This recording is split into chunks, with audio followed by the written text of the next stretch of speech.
millennials were difficult, but this younger generation, they're more activist, which when it's like climate change, we love it.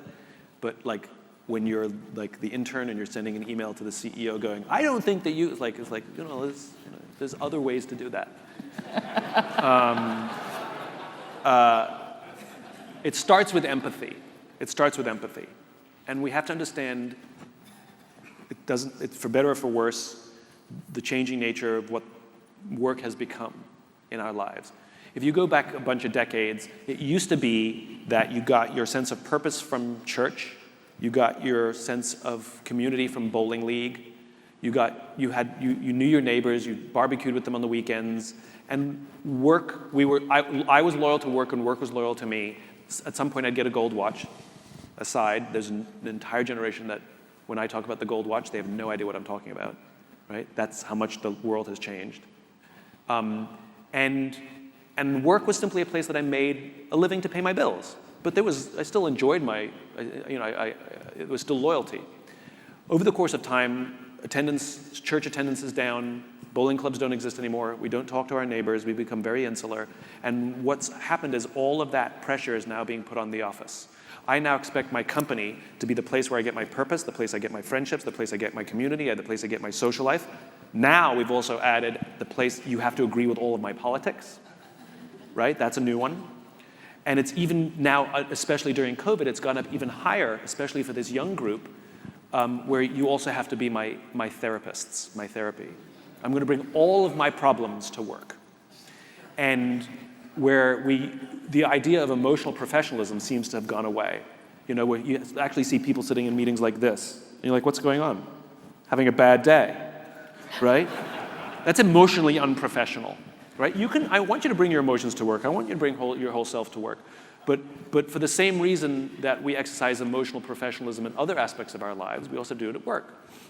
So one of the struggles of this young generation is they are not equipped on how to deal with stress. They're just less equipped than previous generations for various reasons, including social media, internet, and parenting and all the rest of it. There's many reasons for it, but they're really not good at dealing with stress. They're really bad at dealing with confrontation. They're so confrontation avoidant that they would rather ghost someone than break up with them after dating them for 6 months, right? That they would rather quit their job than ask their boss for a raise. And usually in spectacular fashion, like, you don't value me, you don't pay me enough, you're like, if you just asked, I would have given you a raise, and we love you. But they quit because they're just afraid of the conversation. So they're very intimidated by confrontation, they're ill-equipped to deal with stress, there's an emotional immaturity, emotional unprofessionalism, right? And it's not a good thing or a bad thing, it just is. And so us having empathy and understanding that is important. And so it raises the question, how are they dealing with their stress? Not well.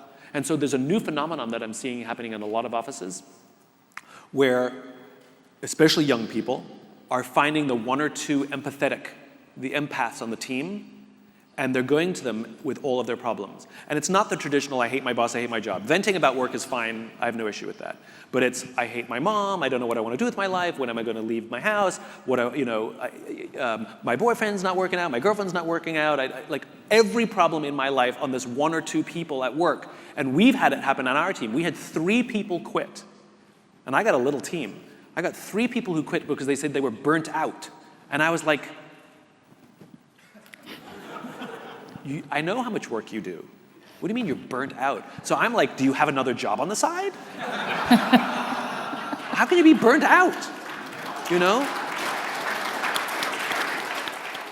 What I discovered is they were the empaths on the team, and everybody was calling them to unload.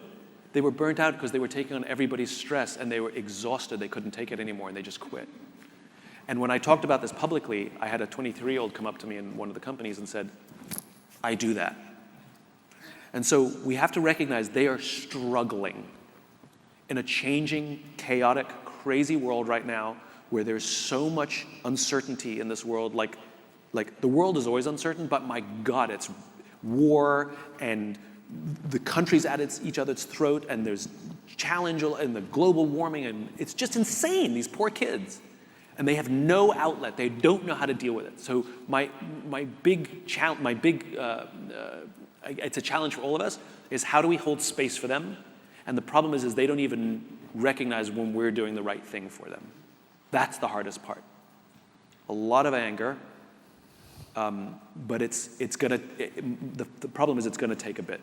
Like, we're in a period of extreme flux, and it's not gonna settle for a little bit. It's gonna be a very bumpy road for the next few years. There's no right answer. And no good deed will go unpunished,